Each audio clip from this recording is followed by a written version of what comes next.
Carly Chabadi. I am the school guidance counselor at Ross L. Gray School in Sprague. So my job at the school is to help students set up their futures, look at applying for universities and colleges, apprenticeship programs, looking at course selections in high school to ensure that we're ready for what that next step might be.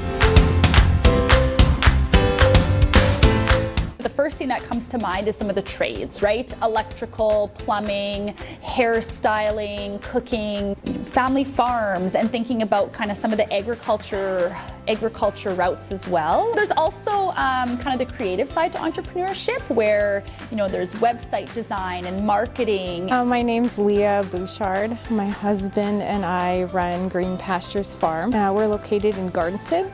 So it's a turkey mixed farm. We do turkey, sheep, hay, and then I also add some value to our sheep wool. I make wool comforters, we sell yarn. We've also run workshops on the farm for school groups, for kids, and also for people who want to learn some traditional skills. So my name is Dave Wiebe. My wife and I, we own Level Welding in Wiebe, Manitoba. We started the business about 18 and a half years ago in a small farm shop and moved it to Wiebe about 15 years ago. We have a small farm hardware store, a ton of different stuff in there, from work boots to rubber boots to clothing to animal care products, and then manufacturing, and it's freestanding panels and creep feeders and bale feeders and etc. Also in the industrial side, we do a lot of recycling containers and scrap containers and that sort of thing. Yeah, so my name is Laura Reeves. I'm a botanist. I started my business Prairie Shore Botanicals in 2012. It's based out of Gardenton, Manitoba.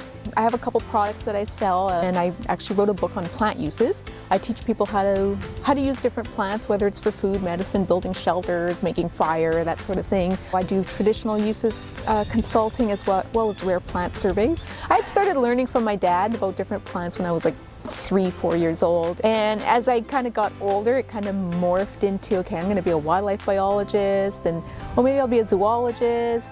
And then as I went to university, it was like, okay, you know what, I'm going to be a botanist. I spent 18 years as a botanist on a Manitoba tallgrass prairie preserve. In that time, I was also learning different plant uses. Just working on things on my own, people started encouraging me to start teaching these skills.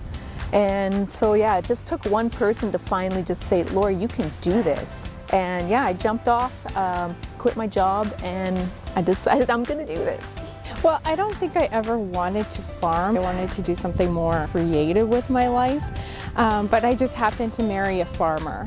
I decided that no, I would throw myself into the farm and use some of my creativity to, add value to some of the stuff that we were doing on the farm. So I thought about doing this for a while. Circumstances changed at a job I was at. I felt this was my chance to chase a dream. So I started doing mostly farm repair work and a little bit of manufacturing, and this kind of evolved into more manufacturing and hiring an employee and then hiring a few more, and so here we are. You have to be a self-starter, right? You have to be able to take initiative and get an idea and move on it, right? But also to be passionate about what you're doing. If you don't like what you're doing, it's going to be drudgery, right? You're just going to be trying to make a dollar. For me, it's more about what I love doing, and that's what gets me out of bed every morning. We have to do a lot of things well. We have to not only know the skills to, run the farm and take care of the animals and work with the fiber, but we also need to, know how to market it and do the book work. And sometimes that means partnering with somebody or making a plan for, being able to hire out and knowing where you're going to need help. Take advice from people. That's the most important thing, being able to take advice from people, network with other people doing it, get the education you need if you need to get more education, because you can accomplish what you set out to do if you have that picture in your mind and you can see the path to get there. So being able to just be focused and set goals is really important. I have a grade 9 education, which is not enough. I don't know how much you need to start a small business, but I do know you need to be determined and driven to be successful at doing a small business in a community like this. Growing up on a small farm, we did most of our own repair work, so that's where I learned a lot of what I know. Those skills are priceless. They stay with you forever, and you always go back to them when you're stuck, right? You know, I had a lot of creative ideas, but I didn't know what a, cash flow was, an income statement. I had no idea. So at that point, I decided to go get some business education.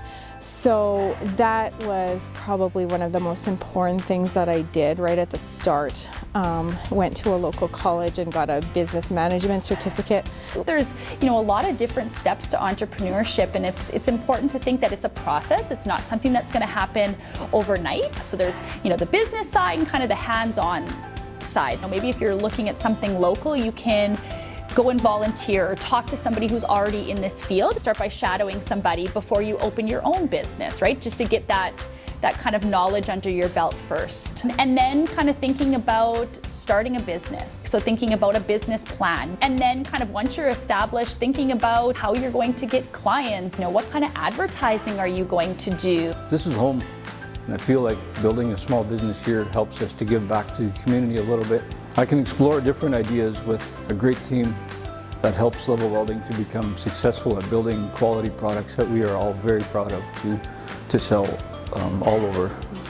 Well, I love the flexibility and the freedom that it gives. I like to be able to work with our family, make the goals and work towards them and be able to feel like we're accomplishing something because we put our minds to it. Like, that feels really great. You can get all kinds of feedback from other people, and you can be kind of swayed to go this way or that way, but you have to be true to yourself. There's a particular skill that you have. There's a particular knowledge that you have, and you have to be confident that that's good and well sought out knowledge. Dream big, be passionate, work hard.